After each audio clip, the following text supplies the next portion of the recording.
যাত্রাপথে হঠাৎ সুলাইমান আলাইসাল্লাম এর সামনে এক জিন এসে দাঁড়ালো। জিনটির মুখে ভয় আর ক্লান্তির ছাপ, দেহ কাঁপছে আতঙ্কে। সে নিচু কণ্ঠে বলল, হে আল্লাহর নবী সুলাইমান, আমাদের জাতির মধ্যে এমন কিছু জিন আছে যারা আল্লাহর অবাধ্য হয়ে উঠেছে। তারা মানুষকে ভয় দেখায়, ক্ষতি করে, বিভ্রান্ত করে দেয়। তারা এমন এক অন্ধকার উপত্যকায় বসবাস করে যেখানে সূর্যের আলোও পৌঁছায় না। সেখানে তারা দুর্বল জিন ও মানুষকে যন্ত্রণা দেয়, তাদের ঈমান নষ্ট করার চেষ্টা করে। প্রিয় দর্শক, আজকের ভিডিওতে থাকছে কিভাবে সুলাইমান আলাইসাল্লাম এক ভয়ঙ্কর জিন জাতিদেরকে শাস্তি দিয়েছিলেন। আর আপনি যদি আমাদের চ্যানেলে নতুন দর্শক হয়ে থাকেন তাহলে চ্যানেলটিকে এখনই সাবস্ক্রাইব করে পাশে থাকুন। আল্লাহ তাআলা তার অসীম ক্ষমতার সব নবীকেই বিশেষ গুণে ও দায়িত্বে ভূষিত করেছেন, কিন্তু নবী সুলাইমান আলাইসাল্লাম এর রাজত্ব ছিল এমন, তিনি শুধু মানুষদের শাসন করতেন না, পশু পাখি, বাতাস, এমনকি জিন জাতীয় তার অধীনে ছিল। আল্লাহ তাআলা তাকে এমন জ্ঞান, শক্তি ও কৃতিত্ব দিয়েছিলেন যার মাধ্যমে তিনি ন্যায় বিচার প্রতিষ্ঠা করতেন এবং আল্লাহর পথে সৃষ্টিকে পরিচালনা করতেন। একদিন নবী সুলাইমান আলাইসাল্লাম আল্লাহর ইবাদত শেষ করে তার বিশাল প্রাসাদের ছাদে বসেছিলেন। চারপাশে বয়ে যাচ্ছিল হালকা বাতাস, আকাশ ছিল নির্মল। সেই সময় তিনি তার উড়ন্ত বাহনের উপর চড়ে আকাশ পথে যাত্রা শুরু করলেন। তার বাহন এমন ভাবে চলছিল যেন এক রাজাধিরাজের শোভাযাত্রা চলছে আকাশের বুকে। পাখিরা তার উপরে উড়ে তাকে ছায়া দিচ্ছিল, বাতাস আলতো করে তার সিংহাসনকে বহন করছিল।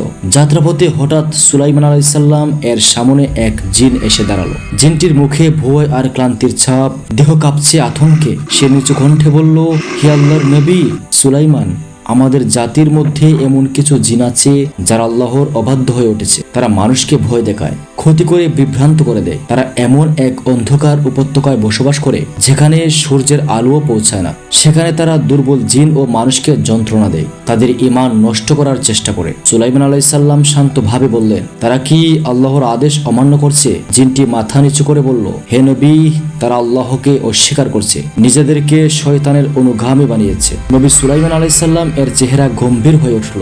তিনি কিছুক্ষণ চুপ করে আকাশের দিকে তাকিয়ে বললেন, আমার রাজত্বে আল্লাহর নাফরমানি কখনোই চলবে না। যে জিন মানুষকে কষ্ট দেয় তাকে ধ্বংস করাই আমার কাজ। তারপর তিনি বাতাসকে আদেশ করলেন, হে বায়ু, আমাকে সেই উপত্যকার দিকে নিয়ে চলো। বাতাস সঙ্গে সঙ্গে আদেশ মেনে চলতে শুরু করলো। উড়ন্ত বাহন গর্জন তুলে ছুটে চলল অজানার পথে। চারপাশের পাহাড়, নদী, বন সব পেছনে পড়ে গেল। অবশেষে তারা পৌঁছে গেল সেই অন্ধকার উপত্যকায় যেখানে সূর্যের আলো ঢোকে না। বাতাস ঘন কুয়াশায় আচ্ছন্ন, চারপাশে অদ্ভুত আওয়াজ, যেন হাজারো ছায়া একসঙ্গে ফিসফিস করছে। সেখানে দাঁড়িয়ে নবী সুলাইমান আলাইসাল্লাম বললেন, হে দুষ্ট জিনেরা, আমি আল্লাহর নবী সুলাইমান তোমাদের জন্য এসেছি। তোমরা যদি তওবা করে ফিরে না আসো তবে তোমাদের ধ্বংস নিশ্চিত। এই ঘোষণা যেন বজ্রপাতের মতো আঘাত করলো সেই উপত্যকার নিস্তব্ধতায়। হঠাৎ এক গর্জন শোনা গেল। এক বিশালাকৃতির জিন, আগুনের মতো চোখ, মুখ থেকে ধোঁয়া বেরোচ্ছে। সে গর্জে উঠল, হে সুলাইমান, আমরা কাউকে ভয় করি না, আমরা স্বাধীন। নবী সুলাইমান আলাইসাল্লাম শান্ত সুরে বললেন, স্বাধীনতা আল্লাহর অনুগত্যে, অবাধ্যতায় নয়। তুমি যদি আল্লাহর আদেশ না মানো তবে শাস্তি অনিবার্য।